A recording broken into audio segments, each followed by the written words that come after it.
If toilet talk makes you squeamish, then this short video is not for you. It's actually for Don. He asked me a bunch of questions about our toilet, and I thought I'd do a really quick video so I could answer all of his questions and maybe some of yours. This is the toilet in our new van. And I don't know what you want to call it. You could call it a composting toilet if you want. And the reason I say that is that when people talk about composting toilets, it really is a misnomer. It implies that you're going to get a composted material out of the thing when it's done, and that's just not what happens. Under optimal conditions, maybe 4 to 6 weeks you could achieve that, but the conditions are not optimal in a van. So let me show you all the components to our toilet, starting with the cover. I'm thinking of maybe making a new box for the toilet where the lid just tips up like this because we have ample room on the side. But that's for another day. So remove the lid. It is all clean. I took it out when we got back from our trip, scrubbed it down, and that's one of the nice things you can do with these kinds of toilets. You can just take them outside and give them a hose job. So let me take it all apart. This is the urine diverter. It's porcelain, and I got it from a company, in Eastern Europe. It's called Shits and Blossoms. And of course, George put this all together.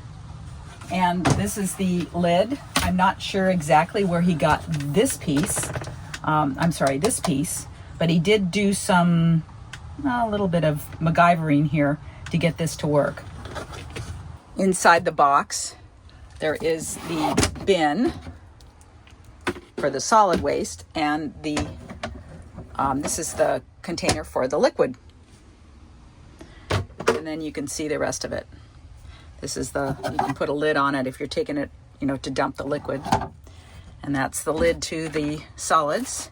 And then I also carry a couple of extra of these things because I'm always afraid that when we're dumping that one of these would fall out and go into like a pit toilet, and then we would kind of be screwed. So I ordered extras of those. We also carry an extra liquid bin just in case emergency we couldn't get to a spot to empty. We've got that, and we empty it every day. I keep the other materials for the toilet in here. These are the bags.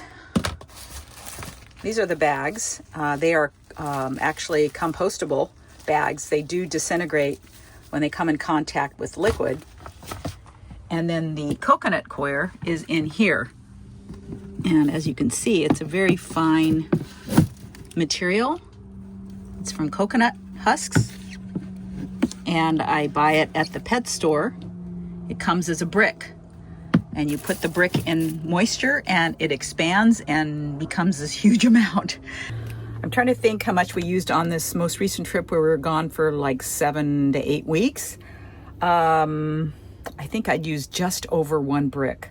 And it doesn't smell. There is absolutely no smell. So I can go 5 to 7 days, depending on how much use it gets. And then I empty it. And actually, I've noticed that these bags break down pretty quickly. And I know it's still plastic. It's still not the greatest, option, but that's the way it is. But they will break down. I try to keep my coconut coir really dry. So to keep these bags from breaking down too quickly, because I'll notice that they will start to kind of split after maybe 5 days. And so there might be some coconut coir at the bottom underneath the bag. So I try to get rid of them before that. So that is that. So I'll put some of the husks on the bottom of the bin, of the bag, and then use it, and then put some over the top, and then come back another time and use it again. And that's how it works, and it works really well for us. We've had black tanks, and black tanks stink. It's almost impossible that they won't stink, and it's really not. Although I think the gray tanks stink more than black tanks. Now you can buy a toilet that's already set up. It's got all the components and all of that, but it will not have a porcelain urine diverter. And if you've ever used plastic toilets before, they stain and they're harder to clean. and I don't like them. So that's why we went with this. Now, if you go to the website for this company, you'll see they also have another kind that has the back part attached to it. And they can do custom design, so you can, tell them what you want. They also have, some that are already done, and you can choose one of theirs, which is what I did. You can get a solid color, but I like it. And somebody thought, oh, it's just going to break. Well, so far so good. And we'll come up with a backup plan if that should happen on a trip. So this goes like this in here. Well, actually, forgot to put the components in. So put that in there, like that.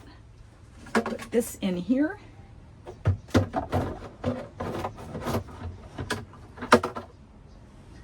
And then this goes here.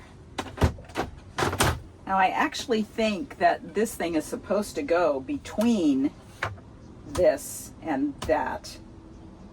However, that might make it more difficult to take this out and clean it. I really don't know. Somebody can come up with something. And then this goes on here. This drops into the hole. And there you go. And it works out really well for us.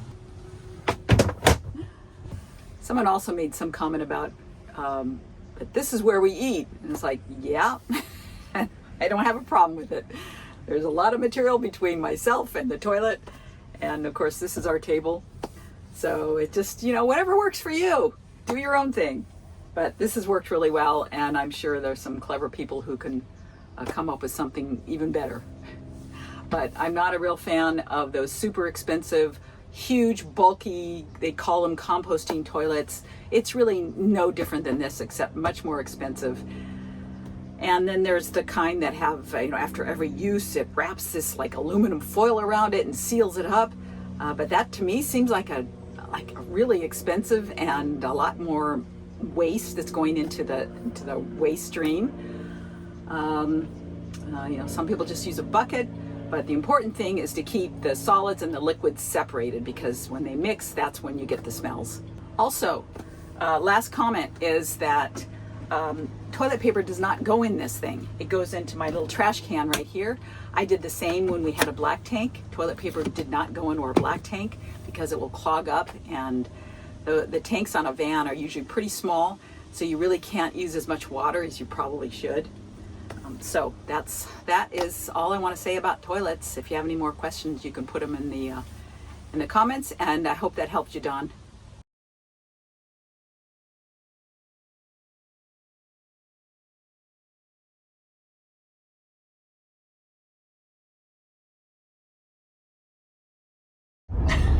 Are you familiar with the Middle Ages? Because you will be.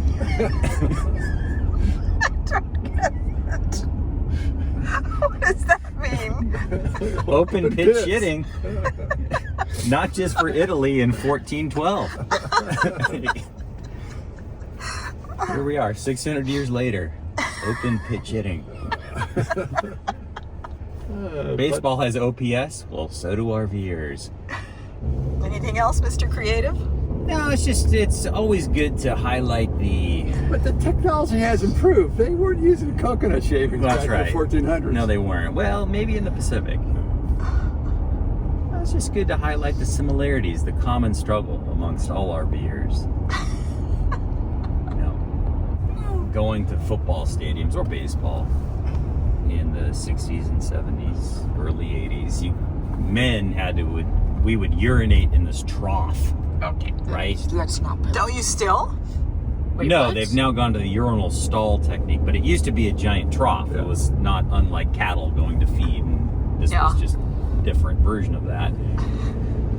So in your cassette toilet situation, Dad is well versed on what does it mean to just go to an unsanitary, open porcelain steel bowl thing, relieve yourself, and then move on.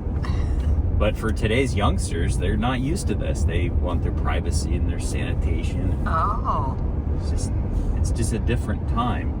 The Japanese have nailed it with the Toto toilet. So where's the Japanese RV industry on all this?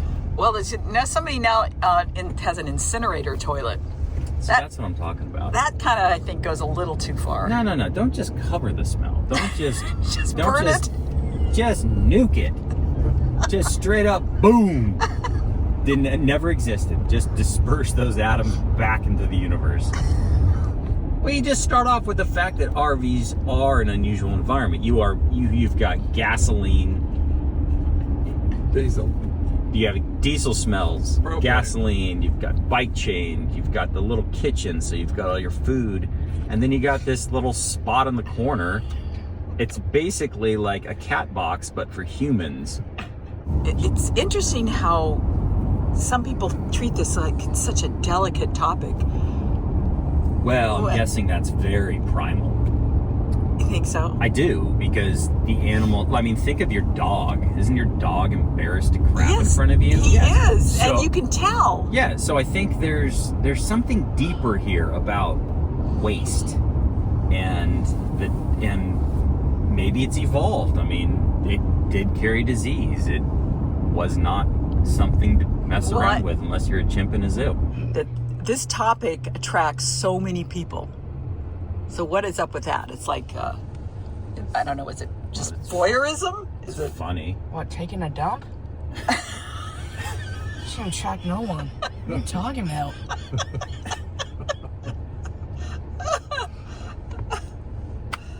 Oh, this is classic. This is some toilet humor right here. Oh my god. No, but people on YouTube who have vans, van life people, they are very interested in this topic. Toilet humor? No, they just want to know how people deal with it, whether No, they're you're right. happy with it. They are overly concerned, or Yes. maybe not concerned is the right word. No, but I think you're right. It is. A focus. Yeah, They think about it a lot. Yeah, it's a little They excessive. plan around it. yeah, and they think it's a big deal, but it isn't a big Threats. deal. Yeah. Yeah, they think that somehow having a black tank is better than having a bag or a bucket. Well, listen, we can't even get people to use wag bags. People that can pack out their crap in the woods. Well, of and course. stuff like that. Of Even course. in high use areas. Yeah. So it's just people. Like I said, I think there's something deeper behind it all. Yeah. Cinnamon Potpourri does an amazing job of bringing you that Christmas spirit year round. She's recording it. Diarrhea in the fall is your problem. Let me introduce you to Maple Delight. Maple Delight can cover your RV from tip to tail. Just an amazing... Because there's no courtesy flush when you're using just an open pit.